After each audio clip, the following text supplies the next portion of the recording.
Welcome to my channel. I hope today's story captures your interest and leaves you wanting more. Your continued support truly means a lot to me. Now, let's get started with the story. My name is Ethan. I'm 48 years old. For 14 of those years, I lived inside a house that wasn't mine. Not legally, not emotionally. A house outside Milwaukee that I bought, fixed, mowed, wired, and heated, but that never belonged to me. Because the people inside it made sure I knew I didn't belong. I met Rachel at a hardware store. She needed help lifting a sack of concrete. I offered, she smiled. It was ordinary. She was raising 2 kids alone back then. Her ex had left town a year earlier. No alimony. No contact. She liked to say she was starting over. I believed her. She told me she didn't want anything serious, that marriage ruined things. I thought that was just armor. That time would wear her down gently, like water shaping stone. So I waited, and I gave, and I stayed. 14 years later, I was still waiting, and still giving. That night, the party wasn't supposed to mean anything. Just one of those semi-formal office gatherings where people stand around in semi-iron shirts pretending they don't hate each other. I only went because Rachel asked, said it would look good if I showed up. I said sure. That's what I always said. Sure. No problem. Happy to help. She wore black. That dress with the slit on the side she hadn't worn in years. Her hair was different, curled. I noticed. She didn't comment. I drove us there and parked a block away so she wouldn't have to walk in heels. She didn't say thank you. Inside, the office had been turned into something else. Music played low, classy, the kind that makes people feel richer than they are. There was a long table of catered food, things that looked like food but tasted like formality. Glasses clinked. Small talk sparkled. The kind of atmosphere where everyone is both performing and pretending not to. I made my way behind the bar. Rachel disappeared. Someone called her name and she vanished into a circle of laughter and high heels. I stood behind the bar with a ginger ale and tried not to look like the outsider I was. I'm good at that. At disappearing in plain sight. That's when I saw her. Rachel. In the far corner. Her back against the drywall, one hand on Derek's chest. His hand on her waist. Their mouths pressed together like it was a habit. My best friend. Derek. He used to help me retile the bathroom. He was the one who gave me advice when Rachel's son first started pushing back. Telling me not to take it personally. Teens are rough, he'd said. Just keep showing up. Now he was kissing her like he'd been waiting his turn. I froze. My first instinct wasn't rage. It was confusion. Like I'd misunderstood the context. But no, there was no room for misunderstanding. It was slow. Intentional. Familiar. I looked to the right. Tina, Derek's wife, stood 10 feet away, holding a glass of white wine. I expected to see devastation on her face. Anger. A tear. Something. But she just sipped her drink, caught my eye, and said, calm as wind over still water. Don't make a scene. Just watch. She knew. Of course she knew. This wasn't an accident. This was theater. A carefully timed reveal. A private tragedy served in a room full of noise.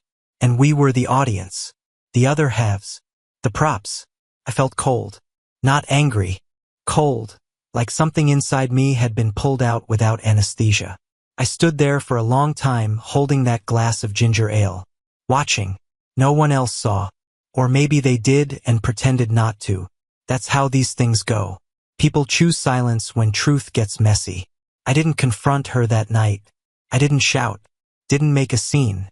I stood behind the bar and filled drinks and nodded at people I didn't know while the woman I'd loved kissed the man who used to call me brother. The strange. How quickly a life can unravel in your hands without making a sound. We left quietly. I offered to drive. She said sure. She was glowing, like someone had come back from a spa. I didn't ask where she'd gone during the party. She didn't offer. In the car, she hummed something. A tune I didn't know. I drove like my limbs weren't mine. When we got home, she went straight to bed. I stayed in the garage. Stared at the tools hanging on the pegboard. Everything neatly arranged. Everything in place. Like a life that had been built and maintained by a man who thought order could protect him from betrayal. We weren't married. I'd asked twice. Once during a Christmas trip to Door County, I had the ring and everything. She smiled and said no. Marriage would ruin it, she said. Let's not mess up a good thing. So I stopped asking. Figured the years would count for something. That maybe, after a decade of bills and birthdays and quiet loyalty, she'd see what I was made of. Instead, she saw how much I could endure and decided to push a little harder. I paid the mortgage. It was in my name. She didn't want the paperwork stress. I understood. I paid the utilities, the insurance, the groceries. I handled car repairs, snow removal, lawn care, the cracked foundation in year 6, the roof leak in year 9. I handled everything. Her son, Mason, was 9 when I met him. Her daughter, Ellie, was 6. The first time I took them out was to a Brewers game. Mason spent the whole time complaining that it wasn't football. Ellie cried when we ran out of popcorn. They never called me Dad. Just Ethan. Always Ethan. I told myself I didn't need a title. That love wasn't about labels. That if I stayed consistent, if I kept showing up, they'd learn what it meant to be cared for. I taught Mason how to drive. He failed his first test. I didn't yell. I took him back 2 weeks later and paid for the second attempt. I helped Ellie with her math homework for 3 years straight, even when I didn't understand the questions. When she got into a fender bender, it was my insurance that took the hit. Not a single word of thanks. Not once. But I kept giving. Not out of pride. Not out of duty. I gave because I thought love was currency, and that eventually, if you spent enough, you'd be repaid in kind. I was wrong. In that house, I was a fixture. Like a chair. Like the old bookshelf no one dusts. Necessary but invisible. Rachel never corrected them. When they rolled their eyes at me, when they said, "He's not my dad," she would smile, awkwardly, change the subject. Once, when I asked her why she never defended me, she shrugged and said, "They're teenagers. Don't take it so hard." But it wasn't just teenage stuff. It was deeper. A quiet campaign to erase me inch by inch. And I allowed it. For 14 years, I allowed it. Because I thought devotion was its own reward. Because I thought being the one who stayed meant something. Because I thought love, even unacknowledged, was sacred. Until that night, that party, that kiss. Until I stood behind a bar with a glass of ginger ale and watched my partner kiss my best friend while his wife told me to shut up and observe. And I did. I watched. I let the betrayal soak into my bones. And I didn't say a word. There's a difference between being hated and being nothing. Hate still means you matter. It means you take up space in someone's mind. But when you're nothing, truly nothing, they don't even flinch when they step over you. That was what I became in my own house. A shadow. A mute. A fixture in the background that made the lights work and the fridge hum. But not a man. Not a father. Not even a presence. Just scaffolding for other people's comfort. After the party, I didn't bring it up. Didn't ask Rachel about the kiss. Didn't mention Derek. I just watched. And waited. I wanted to see if she'd acknowledge it on her own. Maybe even apologize. She didn't. 3 days passed. She made coffee like always. Paid half her attention to her phone and the rest to the kids. Mason needed a ride to SAT prep. Ellie needed help finishing a presentation. Rachel had to stop by the office. Just for a bit. Could I handle dinner? Of course I could. I always could. Mason dropped his laptop on the driveway that week. He left it on top of the car, forgot, and drove off. I found it 2 blocks down, shattered. He stormed into the kitchen, blaming the world. Said he needed a new one now. Rachel looked at me. Just a glance. Not a question. Not a request. Just that look that said, "You know what to do." So I did. I ordered a new one. Paid for express shipping. Not even a thank you. A week later, Ellie complained her car's check engine light was on. I took it in after work. Sat in the mechanic's waiting room for 2 hours scrolling through headlines I didn't care about. For $130 later, she drove it like nothing happened. Didn't ask what was wrong with it.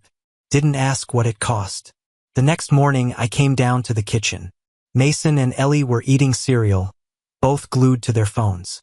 I asked if someone could clear the dishes that had been sitting in the sink overnight. Mason didn't look up. He just muttered, You're nobody here. Stop pretending like you're in charge. It didn't even sting. Not right away. That's the thing about slow death, your nerves go numb before the collapse. I turned to Rachel. She shrugged. They're teenagers. Don't take it personally. I should have snapped. Should have screamed. Flipped the table. Anything. But I didn't. I nodded once. Sat down. Ate my toast in silence. That night, I lay in bed next to a woman who shared everything with me except the truth. Her breathing was steady, soft, peaceful. Mine wasn't. I stared at the ceiling, counting the same water stains I'd promised to fix last fall. She'd kissed my best friend. She'd let her children spit on me. And I still paid the phone bill. That's when I knew it was time. I didn't pack a bag. I didn't write a letter. I didn't even tell her. I just got up at dawn the next morning and started shutting things down. Quietly, deliberately, without heat. I logged into the accounts. Cell phones, suspended. Car insurance, canceled. Hulu, Netflix, Spotify, Disney Plus, gone. Their usernames. Their passwords. All of it. I had set them up. I had managed the payments. I had the keys. So I turned the locks. The Wi-Fi went down by noon. The shared Amazon Prime account logged them out mid-purchase. School auto payments for field trips, lunch accounts, subscription tutoring services, all terminated. I went through each item like a surgeon, cutting only what I owned. No violence, just precision. It was a reversal, not revenge. Rachel came home that evening confused. Her phone wouldn't load emails. Ellie's car wouldn't start. The insurance hadn't processed her claim. Mason couldn't log into the college portal. The house was buzzing with low-grade panic. She walked into the garage, where I was sorting the tools. Did something happen to the Wi-Fi? She asked. I didn't look up. I turned it off. She blinked. Why? I set the wrench down gently. Because I'm done playing the part they wrote for me. She laughed, like I was joking, then stopped when I didn't laugh back. Are you punishing them? She asked, voice sharp. No, I said. I'm removing myself. That's all. She stared at me like she didn't recognize the man in front of her. But I hadn't changed. I had just stopped pretending. That night, there were no dinners, no questions. The house operated like a machine with a few gears missing. Rachel scrolled endlessly through her phone trying to reset passwords. The kids texted her from upstairs. What's wrong with the Wi-Fi? Why's my debit card frozen? They didn't ask me, because I was already gone in their eyes.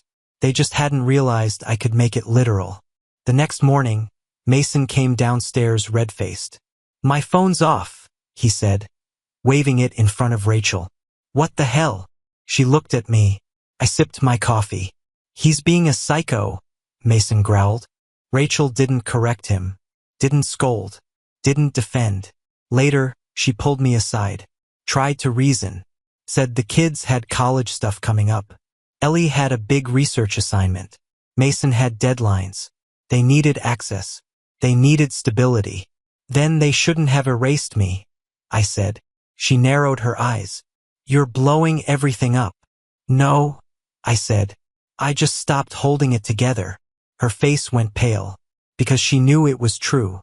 She'd built her castle with bricks I carried, and I had just walked away from the wall. The days after that were chaos. Emails bounced. School called. Mason's college deadlines came and went. Ellie's streaming editions fell through. Their online calendars were blank. Their apps logged them out. They started knocking on my office door. Polite at first, then demanding, then silent again. They didn't know how to ask for help from someone they didn't respect. Rachel begged, not for forgiveness but for restoration. She said the kids were confused, that I had misread things, that I needed to be the bigger person. But I had been the bigger person for 14 years, and it hadn't gotten me anything but an unmade bed and a backhanded insult. Mason needed help reapplying to another school. I said no. Ellie's car insurance renewal bounced. She asked why. I said, ask your mom. Rachel cornered me one night in the kitchen, whispering furiously, why are you doing this? I looked her dead in the eyes. Because I finally listened. To what? she spat. To your silence. The betrayal hadn't been the kiss, or the lie, or the years of avoidance. It had been the stillness, the non-action, the quiet way she let it all happen. A week passed. The bills stacked up on the table, and I stopped opening them. I started keeping a bag in the trunk, my essentials, clothes, shaving kit, charger, cash. Every day, I left a little earlier for work, came home a little later. The house grew quieter. Not peaceful, just hollow. The first time Rachel cried, it wasn't for love. It was for control. For the man who used to catch every falling plate before it shattered. But I had stopped reaching. She asked me what she should tell the kids. I told her the truth. Tell them I used to be the man who did everything for them. And now I'm just the man they forgot. The night before I left, I walked through the house one last time, not to say goodbye, just to feel the emptiness I had built with my own 2 hands. The lights I had wired, the sink I had unclogged, the rooms I had painted, the bedroom where I had waited for love that never arrived. Mason was upstairs playing video games with his friends, on a hotspot. Ellie was scrolling through her phone, sighing loudly with every refresh.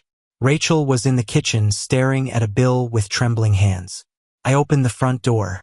No one noticed, so I stepped outside and pulled it shut behind me, not with a bang, not with a goodbye, just with the soft click of a man finally walking away from a script he didn't write. When a man disappears from a house but not from the world, he becomes a ghost of utility. I didn't vanish overnight. I withdrew like the tide, quiet, constant, relentless. I didn't block their numbers. That would have given them the drama they secretly craved. I just stopped replying. Rachel texted first, "Where are you?" Then, "Are you okay?" Then, "The Wi-Fi is still off. Can you at least fix that?" "No, I'm sorry. No, please come back." Just demands dressed up like concern. Mason's name lit up next. "Dude, WTF is going on with the car insurance?" Then Ellie, "My payment to college didn't go through. You need to fix it." Not a single please. Not even a hey. I sat on the edge of my motel bed, the kind of place with thin walls and vending machines that eat quarters, and read each message in silence. Let them pile up like unpaid bills. Because that's what they were. Debts called in after years of disrespect. Rachel called me 4 times in one day. I let them ring. Let them go to voicemail. That night, her voice cracked through the speaker. "You're punishing them for being kids." I didn't reply, because it wasn't punishment. It was reality. It was the sudden absence of scaffolding. They thought the world stood still on its own. They never looked beneath to see the man straining under its weight. And now he was gone. By the second week, Rachel missed a school meeting. I know because she left a frantic voicemail. They rescheduled Mason's advisor session. I didn't know. No one told me. There was blame in her voice, not panic. She was looking for someone to blame for the slack, for the silence. But the truth was simple. I had stopped holding up her world. Mason started calling at night. His voice was different now, forced calm, like someone trying to charm a landlord for 1 more month. "Hey man, I get it. I was out of line. I really need my tuition covered or I'm gonna get dropped from my classes." I listened to his voice. All I heard was someone who had never once called me dad, now calling me man like we were equals, like we'd built something mutual, like I hadn't carried him through adolescence with nothing but grit and quiet tolerance. I didn't reply. He followed up 2 days later. "You said respect had to be earned." "Fine. I get it. I'm earning it now. Can we talk?" But no, you don't earn respect when your back's against the wall. That's not respect. That's strategy. That's survival. Ellie tried next. Her message came at 2:13 a.m. "Please, I didn't mean it. I was just, I don't know, scared. Everyone hates their stepdad, right?" She said it like it was cultural, like rejecting me was a phase, a meme, a TikTok challenge. As if I should understand because I had apparently signed up for the role of a disposable man. Rachel's messages changed tone by week 3. The panic sharpened. "Derek's gone," she said flatly. 3 words. No explanation. None needed. I knew. Of course I knew. He wasn't built for the fallout. He was built for stolen moments and shared hotel rooms. Not tuition bills. Not broken Wi-Fi or crying teenagers. He wanted Rachel when she was dressed up for work, not when she was begging the bank to waive a late fee. She didn't ask me to come back. She asked me to fix things. I didn't. I stayed gone. I watched from the edges. The mortgage payments were late. I still had access to the joint account, not because we were married, we weren't, but because she asked me to set everything up back then. She called it adulting delegation. Now the overdraft notices piled in like snow through a broken window. Ellie's job dropped her when she couldn't log into the company portal from home. Some stupid technicality. She called me crying. I can't get back in. IT says the system can't verify my ID. Because the ID was tied to my email. Because I set it up. She begged. I listened, then hung up. Rachel came to my motel once. She waited in the lobby. I saw her from behind the curtain. She looked smaller, thinner, like guilt had weight. She stayed for 40 minutes. Never knocked. Then left. She emailed me later. Mason's school just sent a final notice. They're dropping him next week if we don't pay. I didn't open the attachment. Didn't even click. Instead, I replied with one sentence. He's your son, not mine. Her response was instant. You're heartless. And I finally answered her. It's the only way not to burn, because that's what I'd been doing. For years. Burning from the inside out. Swallowed by a house full of people who needed me until they didn't, and resented me when they did. There's a pain that comes from absence. And then there's the pain of presence being treated like absence. The second one scars deeper.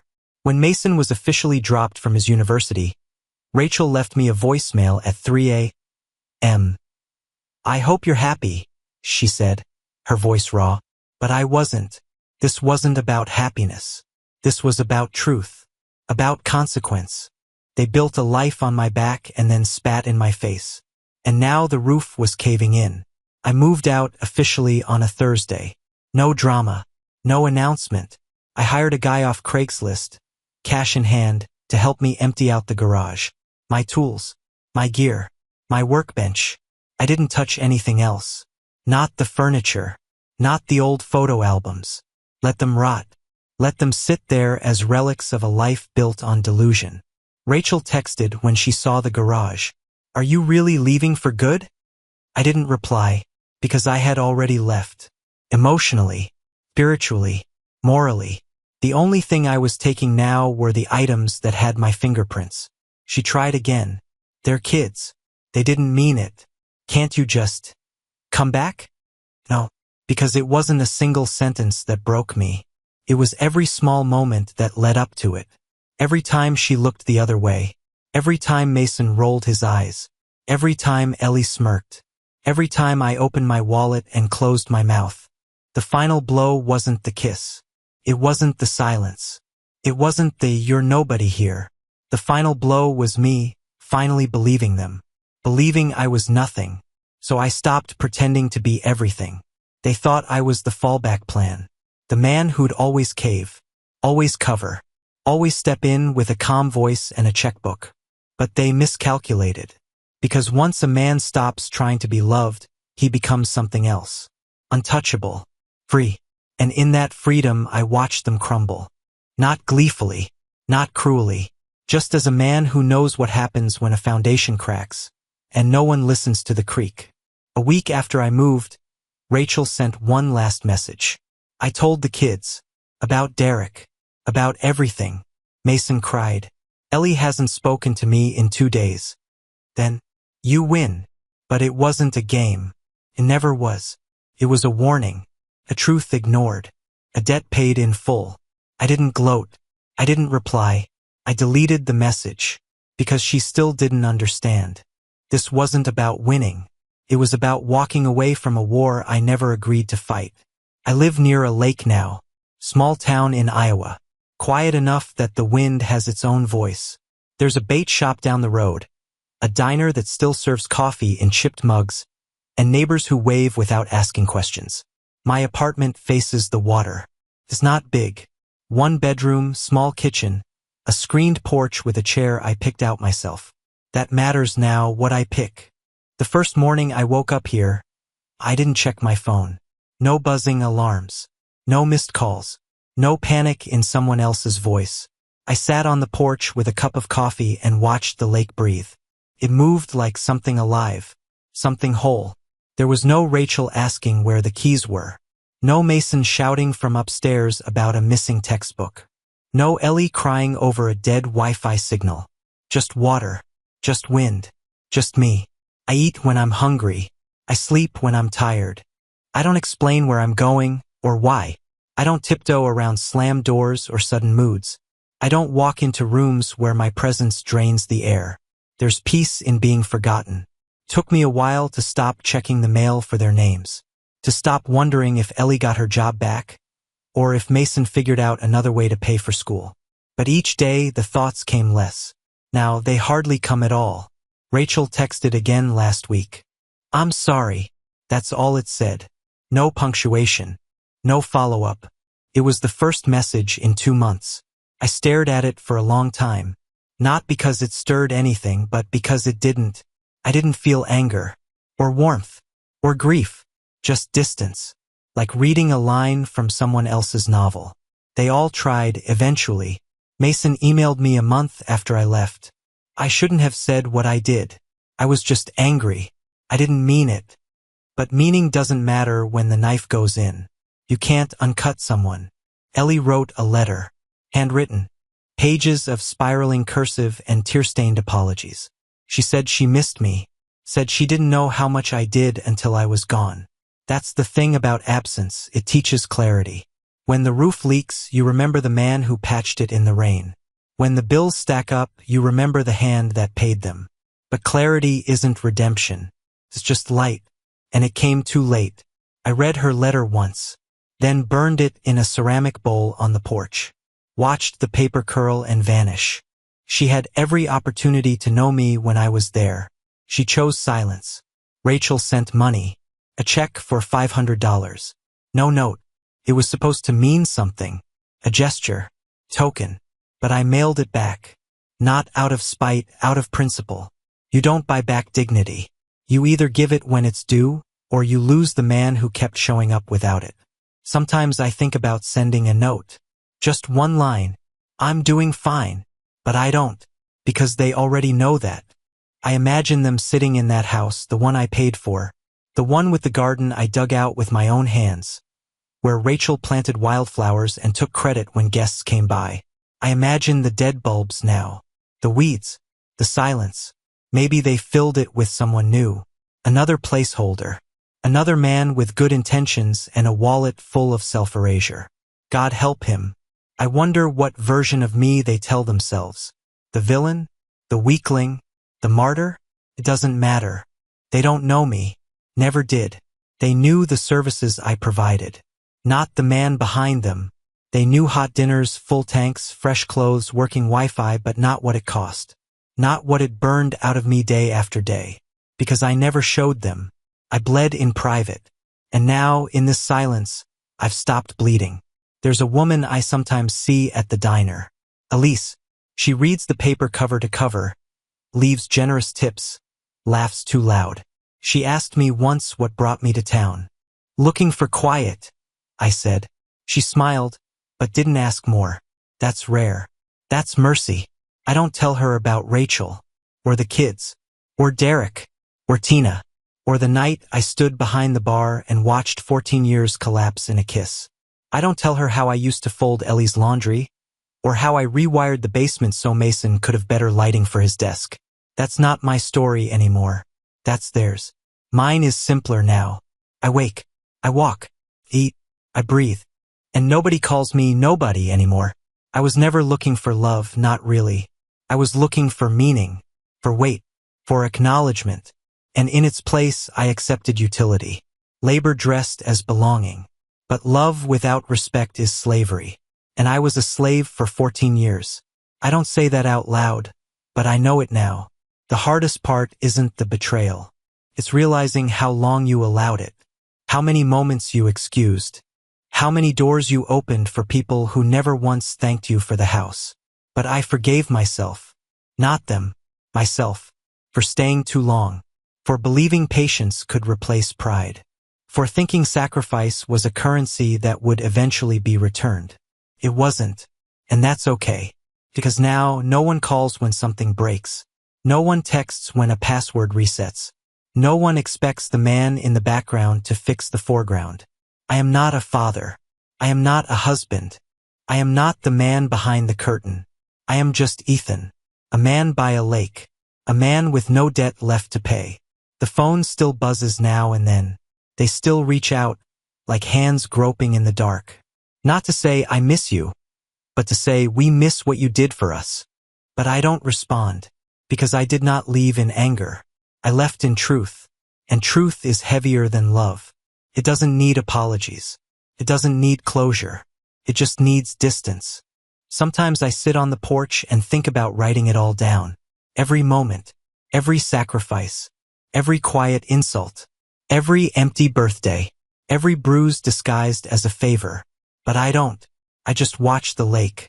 It doesn't ask for anything, doesn't take, doesn't forget. It just holds me gently in its reflection. So I ask you, whoever's still listening, was I wrong to walk away? Was I wrong to demand dignity? Would you have stayed? Would you have endured it? Or would you have done what I finally did, stopped being the ghost, and started being the man who left for good?